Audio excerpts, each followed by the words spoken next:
teman-teman semua. Hari ini kita akan membahas sebuah hobi yang berubah menjadi sebuah usaha tentang ikan lohan.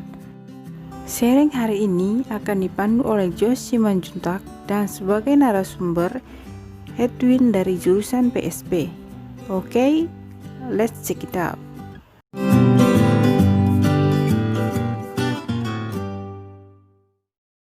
Perkenalkan Bang, saya Joy Simanjuntak dari Universitas Riau, Fakultas Perikanan. Oh, saya Din Subandi Bang, ketepatan juga di Fakultas Perikanan di Universitas Riau, jurusan PSP. Jadi kita di sini kan Bang, ya ada tahu lah kalau Abang itu Iya ya Bang. masuk di dunia lohan. Kenapa bisa masuk ke dunia lohan? Ini pertanyaannya detail kali nih. Iya, saya agak sedikit ya bisa dikatakan sharing ataupun sesuai yang Abang omongkan lah ya. Sebenarnya masuk dalam dunia lohan ini dibilang kemauan tidak, tapi ada aja niat seperti tertarik gitu kan. Tiba-tiba ya sampai sekarang seiring berjalannya waktu itu ya sampai sekarang bisa budidaya ikan lohan, progres lohan, bahkan ya rezeki lah bisa mengisi uang saku. Ya kalau kita dari awal sedikit cerita Bang ya, sharing-sharing. Sebenarnya saya bukan udah memahami lohan, tapi adalah sedikit terjun ke dunia itu. Saya terjun ke dunia lohan itu sekitar 1 tahun 2 bulan baru. Tapi untuk memahaminya selama 3 tahun gitu kan. Jadi banyak sedikitnya pasti ada yang lebih paham dibanding saya. Kalau untuk ketertarikan ikan lohan itu hanya sekedar hobi, dan saya memang suka untuk melihara ikan lohan. Ya hobi untuk menghilangkan suntuk aja gitu. Ya tiba-tiba alhamdulillah sampai sekarang bisa lah mengisi uang saku. Jadi sulit nggak perawatan ikan lohan? Sebenarnya kalau dibilang sulit, dibilang tidak, tergantung kita. Kalau kita seumpamanya merawat ikan lohan itu betul-betul lah seperti bagaimana kita merawat binatang biasa gitu kan. Step by stepnya itu pasti ada dianya. Ada yang menjalani kemunduran, ada yang menjalani kemajuan, itu pasti gitu. Kalau seumpamanya mau ditanya lebih detailnya bisa saya terangkan nantinya dalam ikannya, mulai dari progres kecil sampai dia besar, sampai jadi, sampai penyalonan bisa nanti saya kasih. Kan, nah itu yang progres Abang bilang ya. Berarti setiap progres itu kan beda itu pakannya Bang, dari kecil ke besar pasti tahap-tahapnya ada tuh. Pakan-pakannya gimana Bang?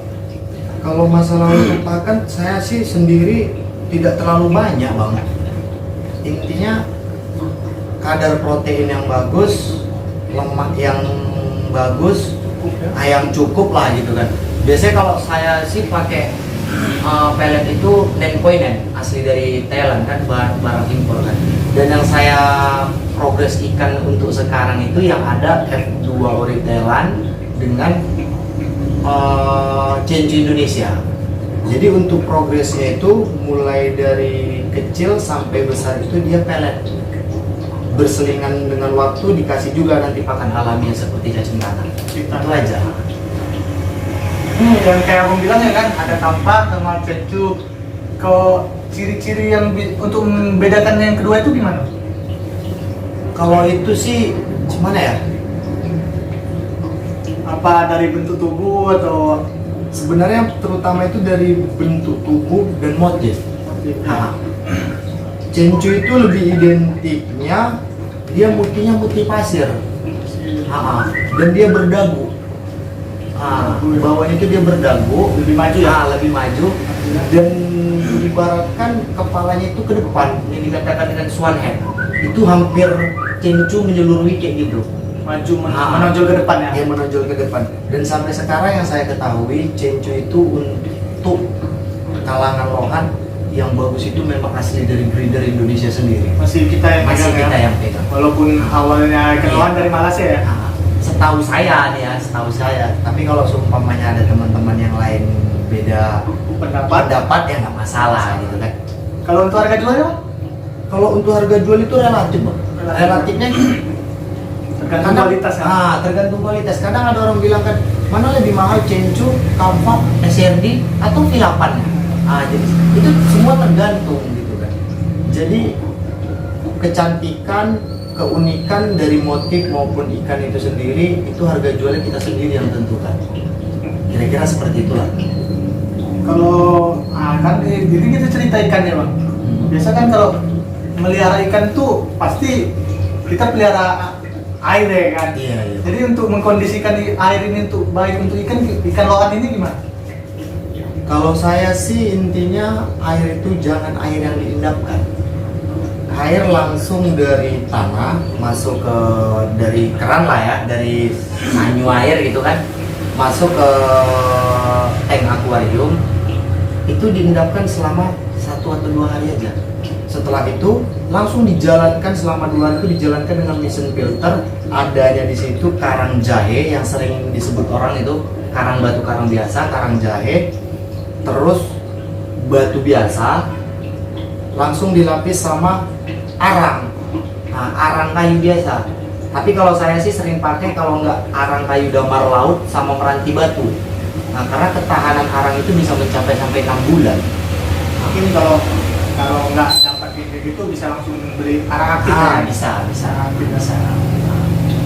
Itu fungsinya untuk mengaktifkan karbon dalam air saja. Ini kan udah lumayan lah ya, 1 tahun lebih ya ikannya kan. Bisa lah, ya kan. Jadi breeding udah pernah belum? Kalau untuk breeding sudah. Nah kesulitan untuk breeding itu gimana? Sebenarnya untuk kesulitan breeding itu yang saya ketahui nih, itu sebenarnya rezeki kita bang. Iya, jadi kadang ada yang ikan hanya disekat, disatukan, jodoh.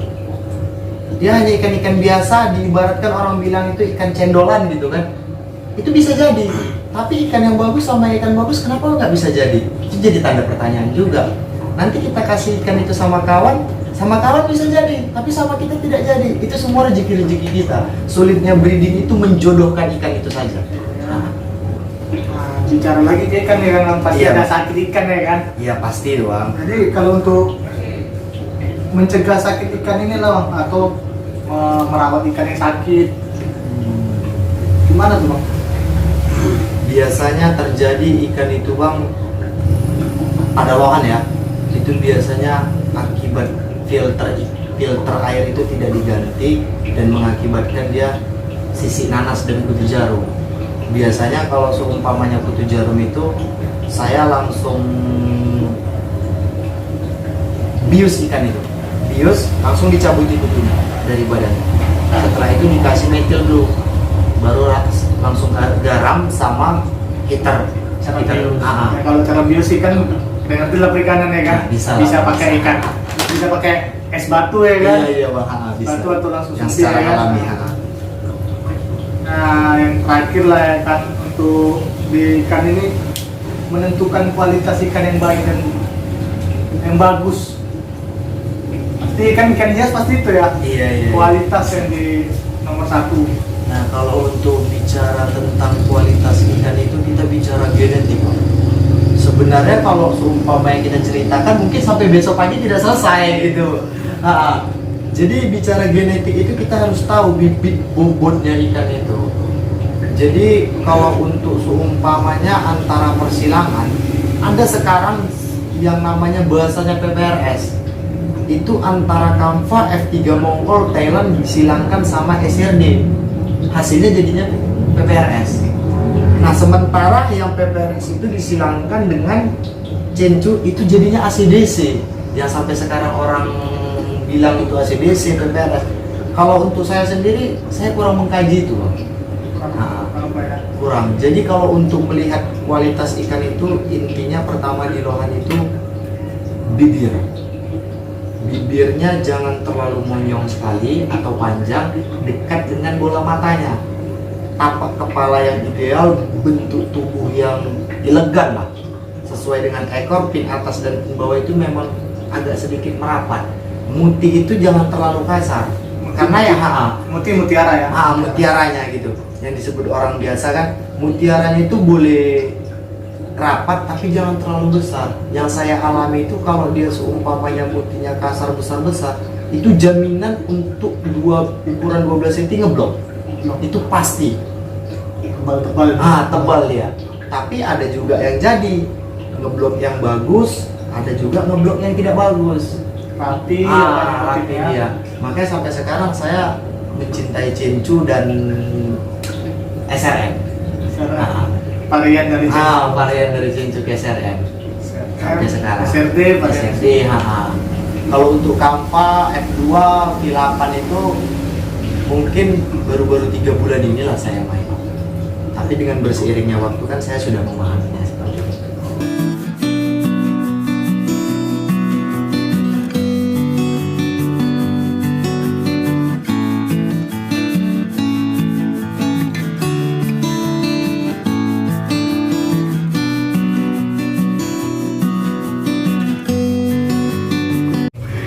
Oke bang, jadi ini kan abang nih ya? Iya bang. Ini 1, 2 di sini ya. Jadi untuk mengajak teman-teman lah lebih apa gimana? Mengajak biar terinspirasi dari abang untuk bermain atau berbisnis keluhan ini karena pasarnya pasti besar ya. Begitulah bang. Jadi gini bang, sebenarnya bisa saja ya nanti saya juga bantu kepada teman-teman di jurusan PSP atau abang juga di sana, kita saling sharing, duduk bersama, cerita-cerita. Tapi untuk masalah ikan lohan ini, ke mahasiswa lebih baik saran saya belajar dulu dari nilai yang kecil, jangan ke Kampa. Kan ada tahapnya, jadi step by step itu ada. Contohnya dia bermain dulu di SRD, bermain dulu di SRM yang dikatakan dengan Supreme Magma, Supreme Dragon, baru nanti masuk ke dunia Kampa F3 dan selanjutnya sampai ke dunia Cencu. Menurut saya sih bang, Cencu ini lebih susah untuk memprogres ya bang. Jadi kalau untuk masalah mendapatkan nilai, saya tidak pernah berpikiran bahwasanya memelihara ikan lohan ini dapat uang saku, tidak. Jalankan aja hobinya, nanti pasti ada jalannya untuk mendapatkan hasil nilai yang baik gitu. Karena kalau di sini kan bahasanya kita udah menceritakan mahasiswa terjun dalam dunia usaha walaupun itu sekedar ikan lohan, seperti itu kan bang. Jadi lebih bagusnya gini, itu sedikit bicara tentang bisnis ataupun tentang usaha. Usaha yang paling baik itu adalah usaha yang dimulai. Apapun itu, nggak harus ke lohan, nggak harus ke dunia ikan lele, apapun semuanya usaha itu cintai, baik hobimu itu cintai semuanya dan dimulai dari apa yang mau kita mulai. Cukup itu aja lah.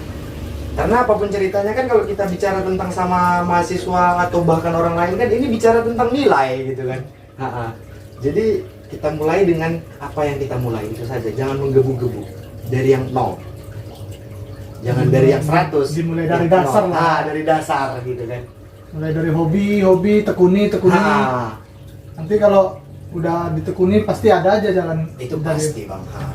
Seperti itulah bang kira-kira. Terima kasih bang atas waktunya. Iya, sama-sama.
Jika teman-teman ada pertanyaan ataupun saran tentang topik yang akan saya bahas selanjutnya, silahkan ketik di kolom komentar ya teman-teman. Oke, thank you for watching and see you for the next video. Bye-bye.